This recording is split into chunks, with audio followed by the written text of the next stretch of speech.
My friend, you who are listening to me now, I want you to ask yourself a question, a serious question, a question that will determine the entire course of your life. Here it is. Are you the captain of your own ship, or are you merely a passenger? Do you grasp the wheel with your own two hands? Do you set the course? Do you command the sails to catch the wind? Or do you sit below deck, waiting for someone to tell you where you're going, hoping the weather will be fair, wishing for a favorable current? Let me tell you a story about a man who was never told what to do, a man who seized the wheel of his own destiny. His name was Andrew Carnegie. He arrived in this country as a poor boy from Scotland. He had nothing, no money, no powerful friends, no special advantages. He got his first job as a bobbin boy in a cotton mill. He worked for a few dollars a week, but he did not simply wait for the foreman to give him orders.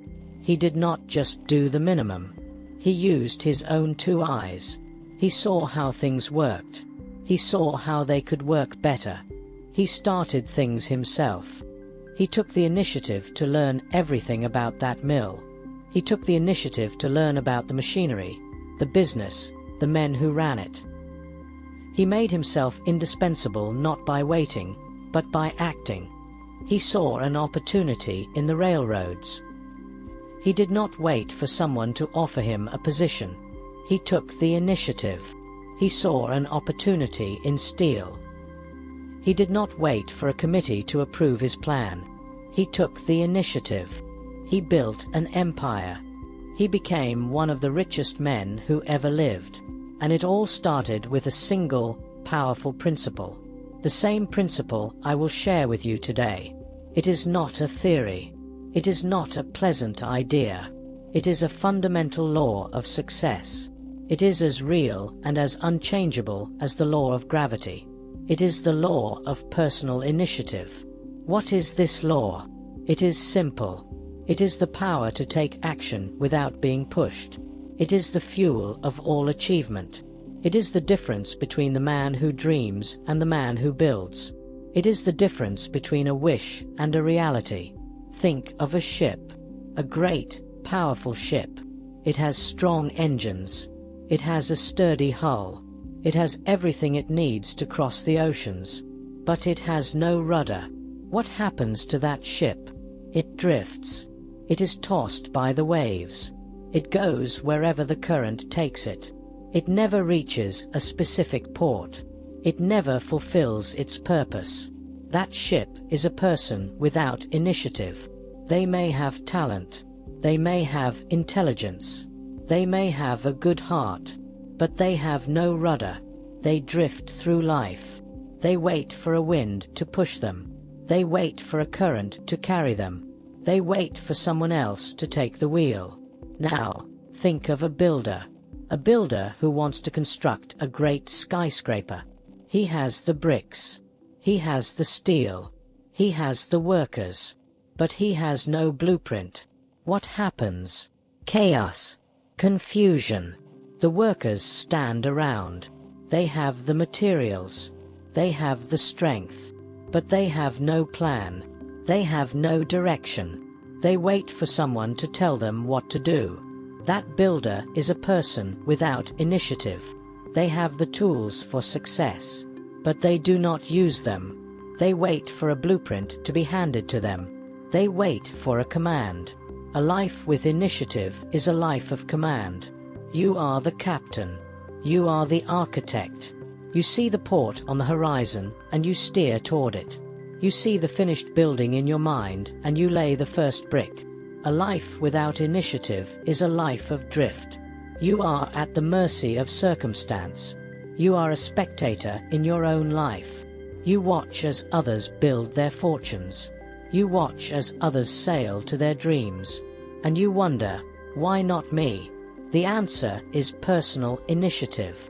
Let us break down this great power. Let us examine it piece by piece. It has 3 parts, 3 simple but profound commands. First, start things yourself. Second, do not wait to be told. Third, finish what you start.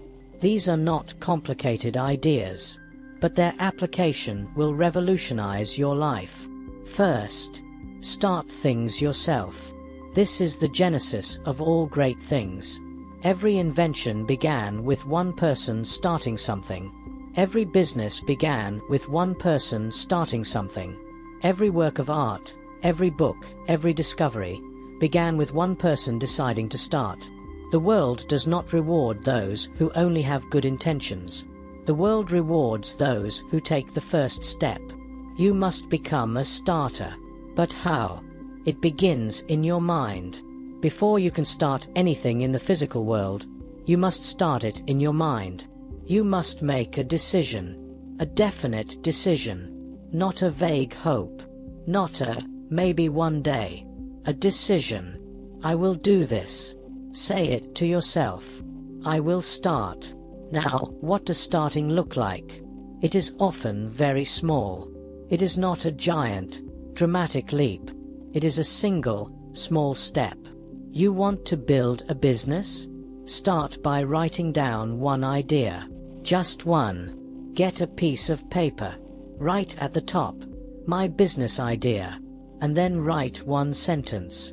That is all. You have started. You want to get in shape? Do not wait for Monday. Do not wait until you can afford a gym membership. Start right now. Where you stand. Stand up from your chair. Do 10 push-ups. You have started. The tools you have are enough to start. A piece of paper, a pen, your own body, the power to move. That is all you need.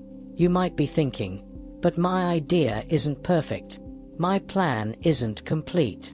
I say to you, no idea is ever perfect at the start. No plan survives first contact with the world. You must start anyway. You must launch the ship.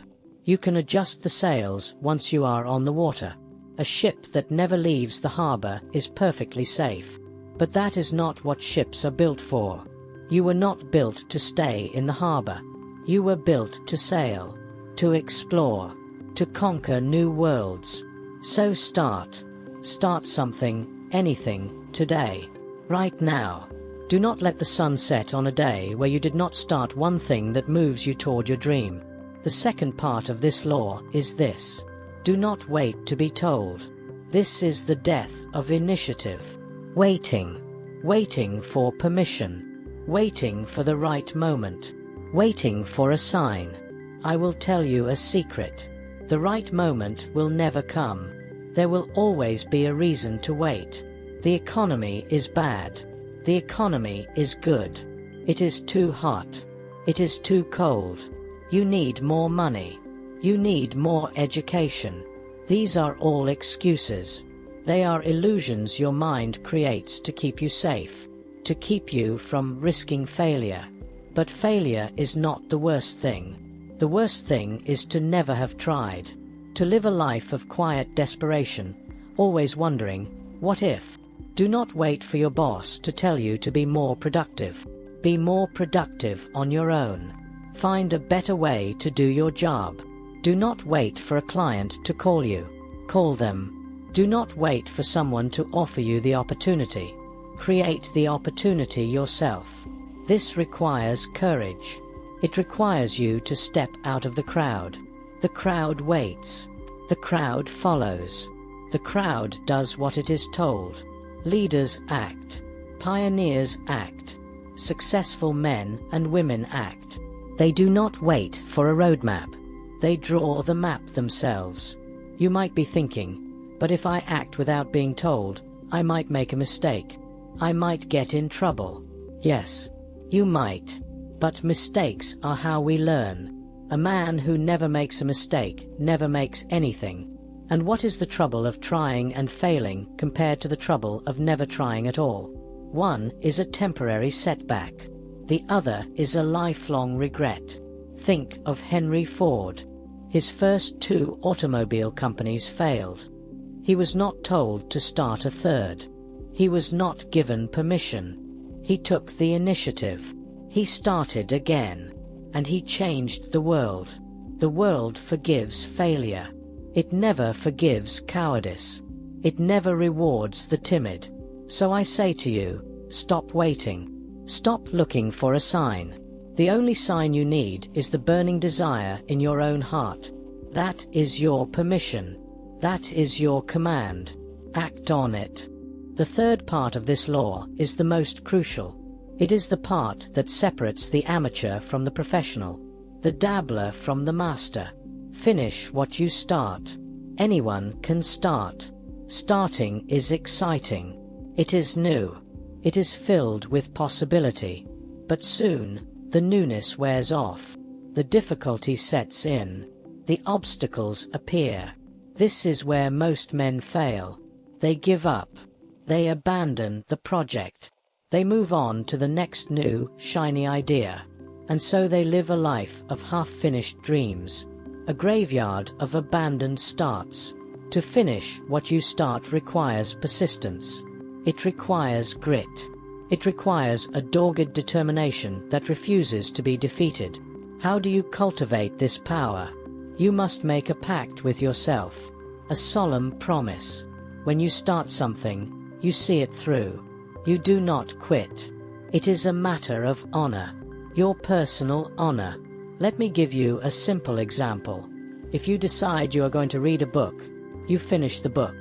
You do not get to chapter 3 and put it down. If you decide you are going to clean your garage, you clean the entire garage. You do not stop when you get tired. You finish. This builds a habit, a muscle of completion. Every time you finish something, no matter how small, you are training your mind. You are telling your subconscious, I am a finisher, and your subconscious begins to believe it. It begins to expect it. Soon, finishing becomes your nature. Now, apply this to your big goals. You started a course of study. Finish it. You started a business plan. Finish writing it. You started a fitness routine. Do not stop after 1 week. Continue until you have achieved the result you desired. You will face obstacles. Of course you will. That is the test. The obstacle is not a signal to stop. It is the path. It is the thing you must overcome to prove you are worthy of the success that lies on the other side. When you feel like quitting, that is the moment you must press on. That is the moment your character is being forged. That is the moment you are separating yourself from the crowd. Remember the story of the steam hammer. It can crush a block of solid steel with a single, powerful blow. But it cannot crush a pillow. The pillow yields. It absorbs the blow. The persistent man is like the steam hammer. He focuses all his power on a single point until it breaks. The quitter is like the pillow. He yields to the first sign of pressure. Be the steam hammer. Focus your power. Finish what you start. Now, let us talk about the engine that drives this entire process. It is the combination of repetition and faith. You cannot practice initiative only when you feel like it. You cannot be persistent only on sunny days. This must become a daily habit, a non-negotiable part of your character. How is character built? Through repetition, through doing the same right thing over and over again until it becomes automatic. You must program your subconscious mind. Your conscious mind is the captain, but your subconscious mind is the crew. It handles the details. It runs the engines. But it must be trained. It learns through repetition. If you tell your subconscious, through your actions, that you are a starter, it will believe you. It will begin to generate ideas for new starts. If you tell it, through your actions, that you never wait to be told, it will believe you. It will begin to seek out opportunities for independent action. If you tell it, through your actions, that you always finish what you start, it will believe you. It will give you the endurance to see things through. How do you do this? You create a daily routine of initiative. Every single day, you must do 3 things. First, you must start one small thing that moves you toward your major goal. It can be tiny, but you must start it. Second, you must do one thing without being told. Find something at work, at home, in your community, that needs doing, and do it. Without asking for permission. Without expecting a reward. Just do it. Third, you must finish one thing. If you have tasks lingering from yesterday, finish them. Do not add to the pile of unfinished business. Clear the deck. This daily practice is like lifting weights for your willpower. It makes you stronger. It builds your initiative muscle. And this is where faith comes in. You must have faith that this process works, even when you do not see immediate results, even when it feels difficult. You must have faith that every time you take initiative, you are depositing success into your bank account.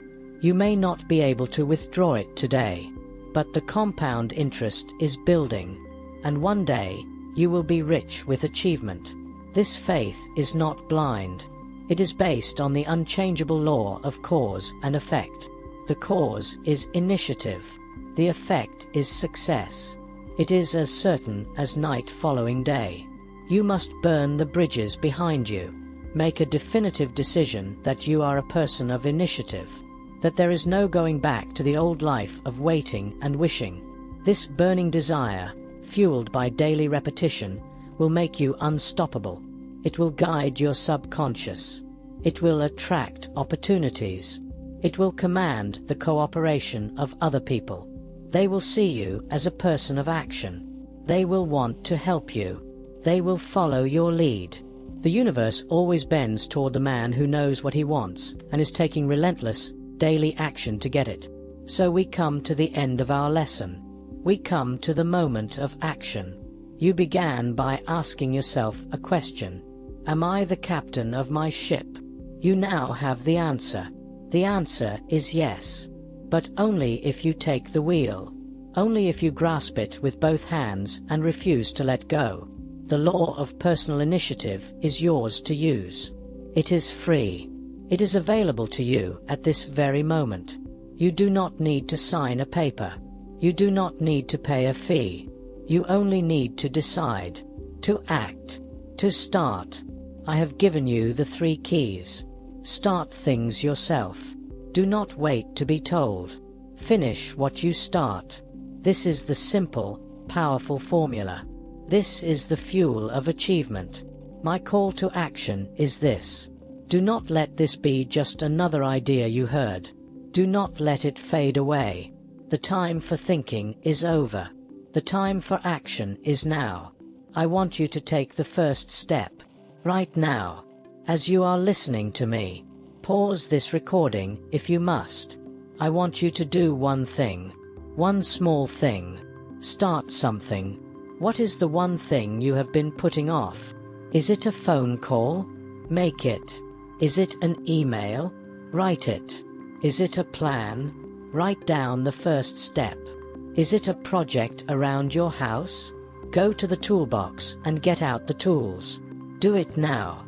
Do not wait for this recording to finish. Do not wait until tomorrow. The time will never be just right. Start where you stand. Work with whatever tools you may have. Take that first step. Prove to yourself that you are a person of initiative. Let this be the day you stop drifting. Let this be the day you set your course. Let this be the day you become the captain of your soul, the master of your fate. You have the power. You have the knowledge. Now, use it. Act. And remember these words. Let them be your guide, your motto, your battle cry. Do not wait. The time will never be just right. Start where you stand, and work with whatever tools you may have.